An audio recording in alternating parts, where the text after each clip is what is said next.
morning, and welcome to this edition of our Ask the Expert series. I'm Allison Butler, Director of Business Development for SmithLife Homecare in Washington, D.C., and I'm here today with my special guest, Donna Gales, Senior Client Relations Executive with Capital Caring Health in Washington, D.C.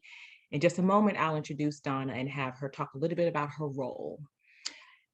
SmithLife Homecare's Ask the Expert series focuses on providing valuable information and resources to our community. So with that said, I would like to introduce Donna Gales. Donna, please tell us a little bit about what you do, your role, and with your organization. Well, good morning. And again, thank you so much for this opportunity to come and converse about hospice services during National Hospice and Palliative Care Month, as well as Family Caregiver Month. I am the Senior Client Relations Executive for Capital Caring Health in Washington, D.C. And part of my role is to make sure that we educate and advocate for services that enhance the life of those dealing with advanced illness. And so I've been with Capital almost 10 years, but in the industry almost 15. And this is a passion for me. I love this work, and I understand how helpful and beneficial the services are. And it's so important to have experiences like this, to be able to share information and make sure people have the right information to move their lives in a direction that can be more helpful. Absolutely. Thank you for that. Now I'm going to ask you to share a fun fact with us. Well, I am a very serious person at times, but I'm also very silly. I don't have any children, but I have lots of godchildren and nieces and nephews. So I'm the fun aunt all the time. And so I am the lip sync queen. I love music, all kinds. I sing a little bit, but not enough to sing all kinds. So I lip sync everything that I love. So you can see me rocking out at any time. That's my fun fact. Okay. So I wanted us to talk today about debunking common hospice myths. There's a lot of them out there. I wanted to choose a few that really stand out most often with patients and families. So I wanted to start with hospice, the service of hospice. Is it a place? Is it a type of care? What is it? And that's a great question, because there's so much negative connotation associated with the word. People feel very strongly about hearing that word. Hospice is not a place. You're not shipping your loved one off to some mysterious location to, vanish into the abyss. Hospice is a philosophy of care. It's a way to take care of a person who is suffering through an advanced illness, oftentimes illnesses that are progressive and don't have a curative option, leave families dealing with a lot of pain and symptoms and things of that nature. So hospice is a way to alleviate those things and provide the care wherever that person is that allows them to have a better quality of life. So it's not a place, it's a philosophy of care. Got it. So when someone accepts hospice care, I've heard families say, now she's giving up, or now he's giving up on life. What does hospice mean for the patient who's actually accepting the care? Does that mean they're giving up on life? It doesn't. And you're so right. I've heard that many times. And it's always my pleasure to talk to families to help them understand that allowing hospice to come in and support the family is one of the best things that a family can do while they're looking to provide the best quality of life for their loved one. It does not mean someone is giving up. What it means is that that person is very ill and that they need a specific type of care to help them have the highest quality of life at that point. And so hospice is often the solution in those cases. And it isn't about giving up. It's about giving the best option at that time to make sure that person is getting the best quality of life. Absolutely. Absolutely. So one of the other concerns or myths that are out there is that hospice is expensive. Help us understand, how is hospice covered? Okay. And a lot of times there's confusion about what custodial care is, what hospice care is, and care that you would provide for yourself is actually custodial care. But hospice care is coming in as a complement and a support to those services. And it actually is a benefit that's covered by insurance, whether that be private insurance, whether that's Medicare, Medicaid. Those insurance types typically pay for hospice at 100%. However, Capital Caring Health is also a nonprofit hospice agency with patient care funds available for those who don't have a payer Mhm. source, because we believe if you need the care, you should be able to get it. So there's no barrier financially because of, again, the insurance benefits that cover, but also through our positioning and the patient care funds that we have, we're able to provide support for anyone who needs it. Okay. That's good for folks to know so they can not focus on the financial piece of care, but really allow them to just get into the care of their loved one and allowing that care to come in. Absolutely. And truly, to further eliminate financial burden, a lot of times when hospice is introduced, it's alleviating some of those costs associated with medications and with Mhm. supplies and with equipment that they might normally come out of pocket for, because a person under hospice care is going to have those things afforded to them as a part of the benefit. So that can actually alleviate a lot of Yeah, financial burden. definitely. So when someone is referred to hospice, um, most people believe, well, my doctor has to refer. Who can refer to hospice? That's also a great question, because anyone, anyone with a concern about a person's quality of life who's dealing with a significant diagnosis, anyone can refer to hospice. The great thing Mhm. about it is a person who doesn't need hospice won't get connected to hospice. Right. Two doctors have to agree that the services are necessary. So if you're concerned, it's never too early to inquire, Right. because you're going to get the information that's going to help you in that moment. But also, if it's time to move toward hospice services, you'll have the ability to do that, whether a doctor makes the referral or not. Though a doctor's endorsement is necessary, they don't have to start the process, because in fact, some doctors aren't even comfortable making the recommendation. I've had families call me and say, I tried to talk to my doctor about hospice services, but they didn't really give me a lot of information. Can you give us information? So once Mhm. we've been able to connect with the family, we can certainly move the process forward. And if it's appropriate to start Mhm. care, that's what will happen.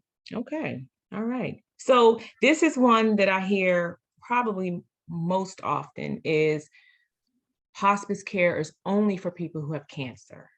Ah, a lot of people do believe that. And I think that actually came from when hospice originated, because that was a big focus for advanced illness. And the great thing about hospice care is it is intended to support anyone dealing with a life-limiting illness or terminal Mhm. illness. And there are so many illnesses Right. that hospice can support. We take care of people who have COPD, who have congestive heart failure, and I mean, Alzheimer's disease. There are Mhm. many, many, many disease processes that actually result in a person benefiting from hospice care. So if a person has been diagnosed with an advanced illness and they're declining and they're getting to the latter stages of that illness, it's always appropriate to have the conversation, because it could be that that person's illness has taken them to the place that hospice is most appropriate.